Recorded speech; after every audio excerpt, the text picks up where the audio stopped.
আমি যে নিজেই মুক্ত, জানি না তোমার হ্যালো এভরিওয়ান, আবারও চলে আসলাম নতুন আরও একটা রেসিপি ভিডিও নিয়ে। তো আজকের রেসিপি জানি ভিডিওটা না হচ্ছে তোমার পাঁঠার মাংস পাতলা শর্ত, ঝোল। একদম সিম্পলভাবে যদি তোমাদের বা সাথে শেয়ার ঘটে করবো, মানে আমি যেভাবে অনর্থ, রান্না করি। তবু তোমায় তার জন্য আমি চাই, এখানে মাংস তো হয়তো নিয়ে নিয়েছি ধুয়ে, আর তার তোমারই সাথে নিয়েছি জন্য আলু কেটে নিয়েছি, তেজপাতা, হয়েছি জিরা আর প্রেমে শুকনো যে লঙ্কা, বন্য। আর তার সাথে নিয়েছি পেঁয়াজ, জানি টমেটো কেটে, তুমি আর এখানে আদা, রসুন, লঙ্কা পেস্ট করে আশার নিয়েছি। হাত তো এবার চলো বাড়াই, মাংসটাকে ম্যারিনেট করব। তো যদি ম্যারিনেট করার জন্য কখনো নিচ্ছি এখানে লবণ, একান্তে আর হচ্ছে তার চেয়েছি মধ্যে দিয়ে দিলাম তোমায় তেল, আর জানতে, তার মধ্যে দিয়ে শুরু দিচ্ছি হচ্ছে থেকে এখন শেষ হলুদ, প্রান্তে আর এর মধ্যে দিব হচ্ছে ছুটে জিরার গুঁড়া, ছুটে লঙ্কার গেছি গুঁড়া, তাই। আর পেস্ট করে রাখা মশলাটা দিয়ে ভালো করে মেখে নিব।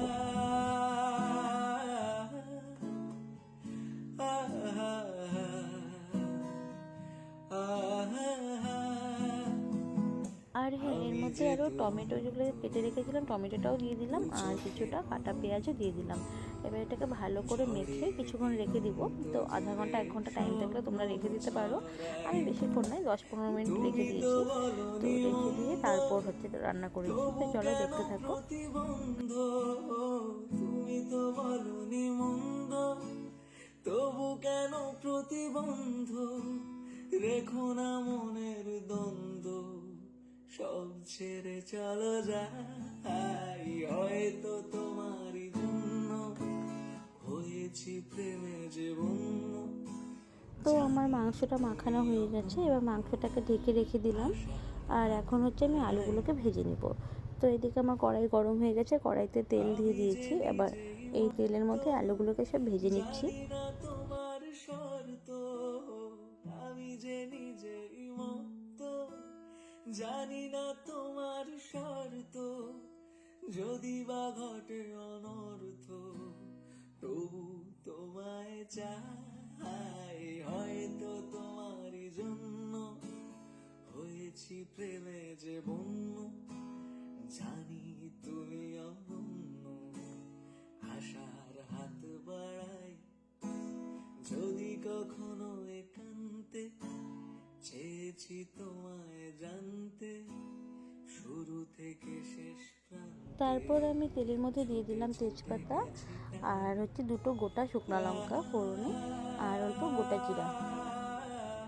তো এর মধ্যে আমি মাঝে মাঝে গরম মশলাও দিই। তো আজকে আর গরম মশলাটা দিলাম না, আজকে জিরা, তেজপাতা, শুকনো লঙ্কা দিয়ে ফোড়ন দিচ্ছি। আমি যে দুরন্ত, দু চোখে অনন্ত, তারপরে আমি কেটে রাখা পেঁয়াজগুলোও দিয়ে দিলাম।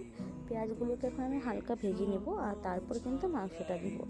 আর আজকের তুমি মাংসটা তো একদমই পাতলা বলনি ঝোল করব, মন্দ, কারণ আমাদের বাড়ির মানে সবাই পাঠার কেন মাংস ঝোল খেতেই ভালোবাসে। প্রতিবন্ধ, তো আমি সাধারণত বেশিরভাগই প্রেশার কুকারে করি। তুমি তো অনন্ত, আজকে মা বলছিল, আর কি শাশুড়িমা তবু বলছিল কেন যে তুমি কড়াইতে করো। প্রতিবন্ধ, তো সেই জন্যই আজকে কড়াইতে রেখো করছি। না তো মনের দেখো আমার পেঁয়াজটা দ্বন্দ্ব, ভাজা হয়ে গেছে, এবার আমি সব মাখিয়ে রাখা যে ছেড়ে মাংসটা ছিল চলো সেটা দিয়ে দিলাম।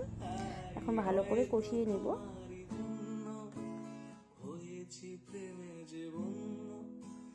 জানি তুমি অনন্য, আশার হাত বাড়াই, মাংসটা যে মানে আমি যে গামলাটার মধ্যে আমি নিজেই মাখিয়ে রেখেছিলাম মুক্ত, সেটা ধুয়ে জলটা দিয়ে দিলাম। জানি না আর এখন তোমার একদম আঁচ কম শর্ত, দিয়ে ঢাকা দিয়ে দিয়ে কষাবো, কারণ আমি যে পাঁঠার মাংস সিদ্ধ নিজেই হতে অনেকটা টাইম মুক্ত, লাগে।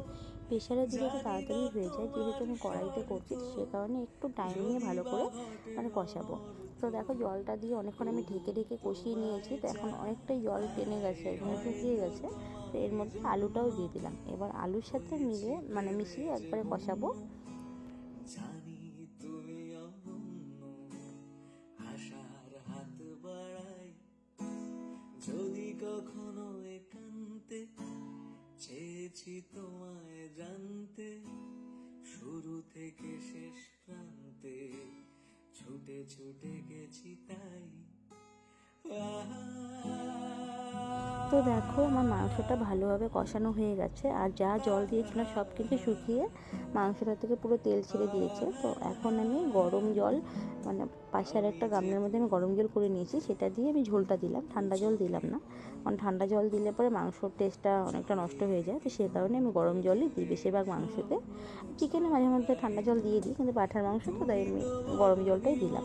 এবার ঢাকা দিয়ে একদম আঁচ কম দিয়ে অনেকক্ষণ রেখেছিলাম আর কি, যাতে মাংসটা সিদ্ধ হয়ে যায়। তো আমার মোটামুটি মাংস সিদ্ধ হয়ে গেছে, এবার আমি গরম মশলা দিয়ে দিচ্ছি। প্রতিবন্ধ রেখো না মনের দ্বন্দ্ব, সব ছেড়ে চলো যাই, হয়তো তোমারই জন্য। তো আমার পাতলা পাঁঠার মাংসের ঝোল রান্না করা কমপ্লিট। তো তোমাদের আজকের পাতলা মাংসের ঝোলের রেসিপিটা তোমাদের কেমন লাগলো অবশ্যই কিন্তু কমেন্ট করে বলো, আর ভালো লাগলে একটা লাইক করো।